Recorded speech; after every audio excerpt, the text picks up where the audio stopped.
This is Theology on the Go, a brief interview about an eternal truth. We don't, sort of say, well, we have a sermon, is that something that we ought to do? And he says, just in the same way, we oughtn't to think of this, unity in the same way, because it's about edification, building up of the church, and division is the opposite of that. Hello and welcome to Theology on the Go. I'm Jonathan Master, joined as always by my friend and co-host James Dolezal. James, how are you today? Jonathan, I'm doing well. It's good to be here.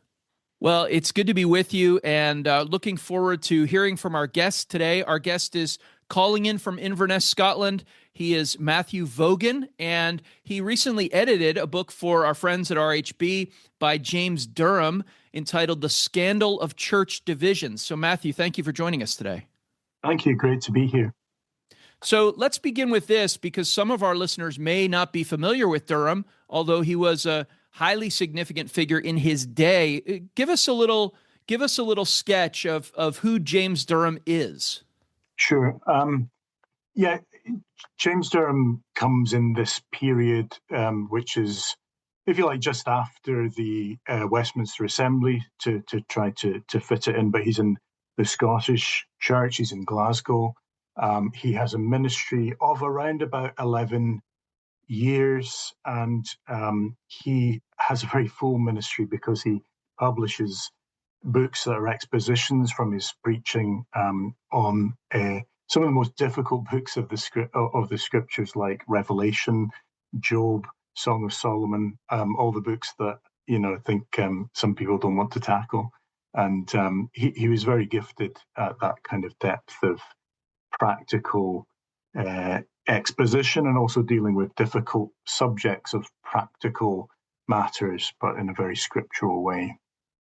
Well, this is certainly a book that has practical implications. It's on church divisions. It's not necessarily exposition of a difficult text in the ways that you describe, Song of Songs and Revelation being, but it's certainly a tricky issue with lots of practical consequences. So this is on church division, and Durham begins with, I think, making some careful distinctions that I wonder if you could sort of go over with us before we get into the meat of the book, which is, heresy, schism, division. And he's talking about church divisions and those being scandalous, but walk us through some of those distinctions he makes early in the work.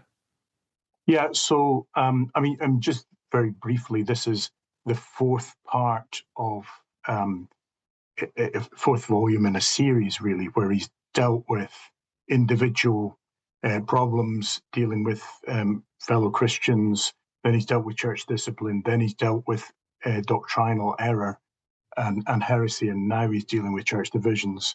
And so that kind of comes into this then when he talks about heresy, he's talking about error in doctrine, particularly fundamental doctrine that's held with a kind of stubbornness and also propagated to others. So he's distinguishing that. I know, there's some aspects of the word in the Greek that can mean divisiveness as well, but he's very much using it in that term to do with doctrine. Schism, then, he would think of it as breaking that visible union and communion of the church in its government or worship. So you maybe you're setting up a distinct opposing church government, or there's a sort of a dispute who holds the legitimate power.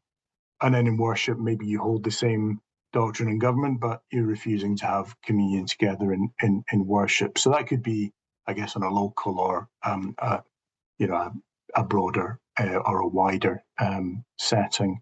And then division would be sort of disagreements that haven't yet resulted in a kind of separate government or worship. And he would say that division is the breeding ground for schism and heresy.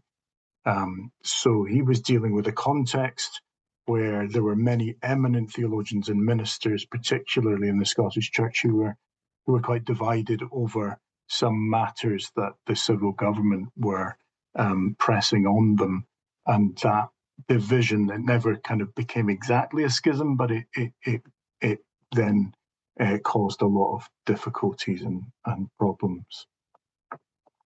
Is he writing this primarily to fellow Presbyterians in Scotland that he thinks are either engaged in or susceptible to schism? Is that his main intended audience? In one sense, yes. And so the original title was A Dying Man's Testament and Legacy to the Church in Scotland. And so, yeah, he did. In that division, he said, I'm not going to take either side, because he says division, is actually worse than either side. So he was trying to do what he could to reconcile them together. And so I think that you can definitely apply it to that, and it's definitely been very influential in those contexts. But I think it would be a mistake to think that this is a book that only Presbyterians should read, because, it's sad to say, division happens in all kinds of churches. And so the principles that are there, both about how to reconcile a division, and also what constitutes division and how divisions arise, really very helpful and fruitful in a local context as well. And, sadly, these sort of splits happen. And it's so easy to just say, well, that's the way the world is, that's how people are, and we should just shrug our shoulders and get on with it and split as much as we like. But he says he doesn't let us away with that, because he says he goes back to the church fathers who called it the greatest evil for the church. And they thought it was the greatest evil because the watching world come to loathe the Christianity because of it. And also he says it wears away the life and the power of religion and of godliness. And so I think if we've been through a split or some difficulties or divisions, we know what that's like.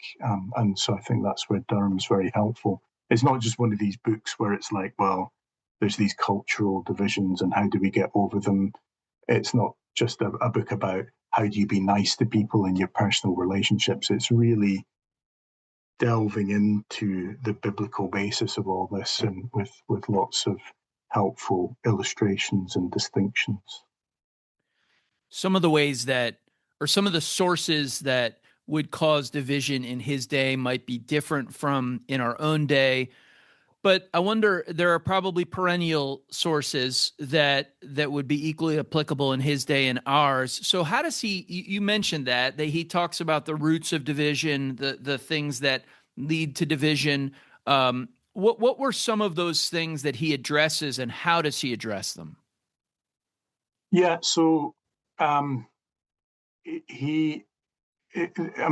of the things are perennial. So he draws all these. The book itself is like an education in some of the early church history and all the different people and individuals and issues that caused problems in the early church.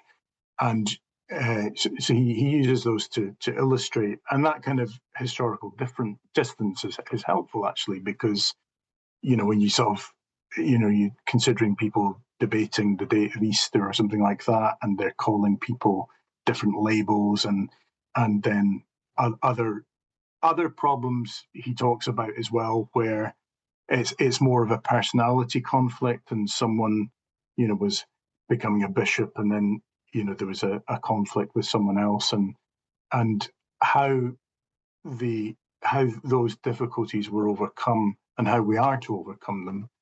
He says that because the scriptures say that the church is to be united, that and because schism is put in such a context as together with heresy and other works of the flesh, he says it's an absolute duty. It's as mandatory as preaching or praying. We don't sort of say, well we have a sermon. Is that something that we ought to do?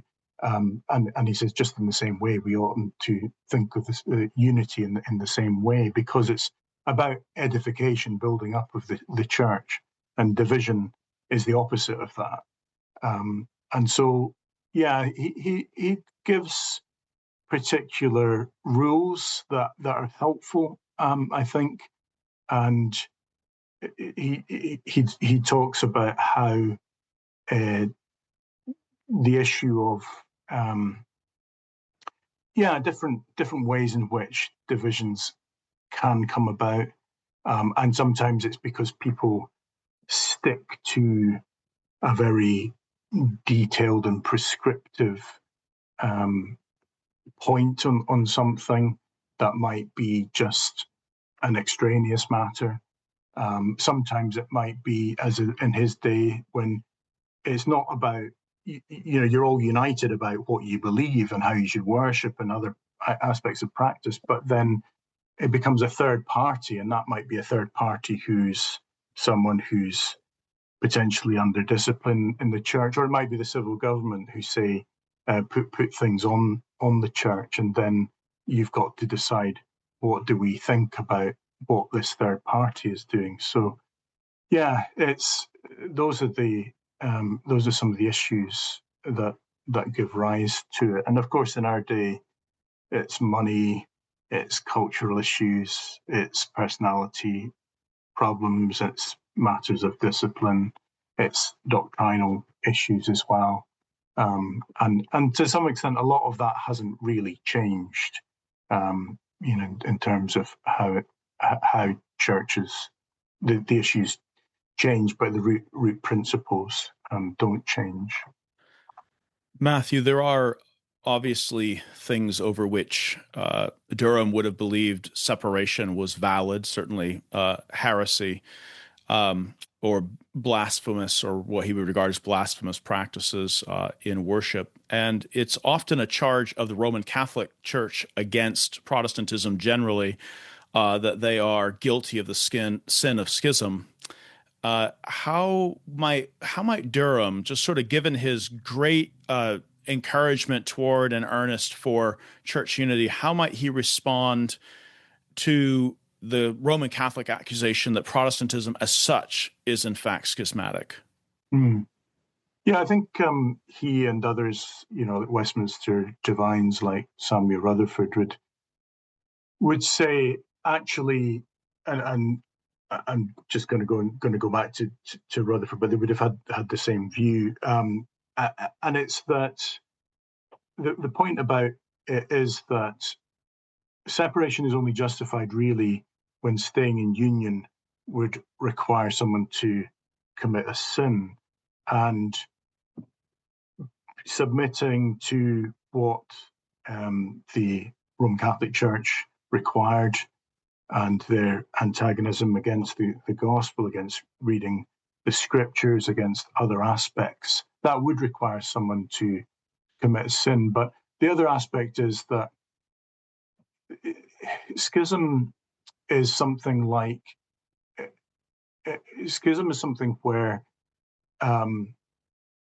you're not necessarily guilty of the schism if you're not the one departing from the truth. And so what they would argue is that the Roman Catholic Church had departed from the truth. Okay, they departed a long time, but they'd still departed from the truth as it is in Scripture and apostolic truth. And therefore, they were the ones guilty of the schism because they'd moved away and they'd imposed all these other practices and requirements, as we can see from church history and historical theology. And so the way Rutherford put it was like, if a rotten part of the wall collapses, the part that's sound and not rotten standing still, it hasn't made a schism, it hasn't divided, it's the rotten part that made the division. So I don't know if that helps. Does the question of liberty of conscience then begin to play in at this point? Because at a certain point, a man is convinced that this is according to Scripture or against the mind of Christ. And there is, right at the same time, I think in the 1650s, as Durham's writing this up in Scotland, there's huge debate going on in England about questions of toleration, liberty of conscience, and schism. I think of Owen's treatise in 1657 of Schism, in which the question of liberty of conscience plays in. Does Durham, what does Durham make of, or does he make anything of that sort of angle? Mm-hmm. I think, so there was different definitions of liberty of conscience, and of course the Westminster Confession has a chapter about liberty of conscience, and they made a very clear definition of that. It wasn't the definition that a lot of the nonconformists would use in England, and so we have to understand that. But I think what your question is very relevant from the point of view that Durham will say, you're never going to get a church where everyone agrees on every little thing. And so what you have to do is understand the bounds, but you have to stretch yourself through mutual concessions, through a desire for that unity in order to come together and in order to avoid that. But yes, he's careful to sort of say, one of the things you shouldn't do is impose things on people's consciences that are beyond Scripture or besides Scripture. And that's a very dangerous thing, especially when you try to get people to say, I was wrong. And you're very rarely going to get people to do that and just sort of, as it were, condemn themselves. So you have to be wise as to how you approach these things. Matthew, you and the team at RHB have done some work updating the language to make it accessible for people today, and obviously that reflects the conviction that this is useful for Christians in our own day, and not just for historical purposes. And I wanted to focus in particularly on the last section in which Durham has questions that should be asked regarding division, and this may flesh out a little bit of what you just said. So what are some of the questions that Christians should ask themselves today regarding perhaps their own convictions and where those lines should be drawn with respect to division? Yeah, he very much kind of presses it on our consciences and sort of and says, well, you cannot just accept a state of division. He has this portion where he says, never should anyone run faster, as it were, to deal with division in church than someone would run to put out a fire in a house. But he says, you have to keep asking yourself, have I done everything that I can do to be united? And what more could I do? What could I do about my side of the situation? Those are some of the main things. And he's saying, think about the consequences. It says you're worried about the consequences of uniting with these people, and those are kind of feared and imagined consequences. But actually, what the consequences of division are. Those things are unknown, and so he says you have to flip your thinking in a way, rather than deal with your fears and the risks and everything like that. You have to deal with the fact that division is an evil and it's a sinful situation, and that has terrible consequences for the church and for the gospel. And so that should motivate you to do things. Also, things like, whether you've kept a sense of perspective. Often what happens in divisions is that things go, people just get so carried away with, maintaining the point, debating it out, and trying to persuade people that they're wrong, that they lose all sense of perspective and what they would see as foolish and other people they're willing to do themselves. So he says, try and think outside of the situation. What would a wise person say about this? What would a third party say that's not embroiled in the situation? What will you think about it when Christ appears and you're standing at the judgment seat? These kind of questions where thinking about edification. Durham had a sermon where he preached trying to unite the different sides together, and that was the thing he stressed, was edification. Division isn't edifying, but you're to strive in everything that you do for the edification of the church. So those are some of the questions and perspectives that he would try to bring. Well, Matthew, thank you for giving us some time today, and thank you for your labors in bringing this book to a wider audience. The title of it, again, is The Scandal of Church Divisions, Healing the Wounds of Schism by James Durham. So thank you, Matthew, for joining us today. Thank you. Well, James, this is a subject that often is not considered carefully enough. It was, as you alluded to in one of your questions, something that they had to think about a great deal in the 17th century, and Durham offers one significant perspective on it. But certainly it's something I would say that Christians need to think about more clearly today. Yeah, and regardless of where you land on it, the trick in the 17th century was that a Presbyterian in England, for instance, where Durham was not, would have to justify his separation from the established church in the case of episcopacy, but then also would tend to put pressure on the Congregationalists as schismatics. And so while the Catholics and Episcopalians accused Presbyterians of schism, the Presbyterians then turned around and accused the Independents and Congregationalists of it. And the whole thing actually gave rise to an enormous literature on this question of schism. What I think really shines through, though, in Durham, whose perspective is that of a Presbyterian who's thinking of a national church under a single polity, which someone like Owen, who would have liked a national church along more spiritual lines and not so much along polity lines, would have disagreed with. But I think that what they would have agreed with, though, is the spirit of the minister, that it is, in fact, something that we should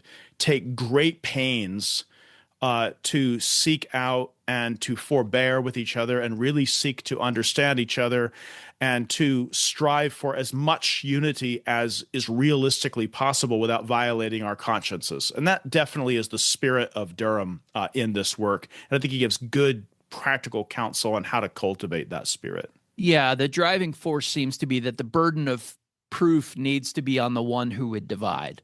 That the division needs to really meet a high bar for it to be something justifiable. Well, this is a worthwhile book, and our friends at RHB have given us some copies to distribute to you. So if you'd like to enter for a chance to win one of the copies that we have of The Scandal of Church Divisions by James Durham, you can do that at theologyonthego.org or placefortruth.org. Click on the Theology on the Go link, and there's a place for you to enter your name and information for the opportunity of winning one of these books.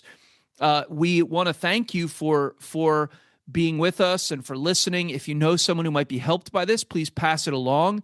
If you are able to rate and review the podcast, that helps us spread the word, not just for this episode, but for all of our episodes.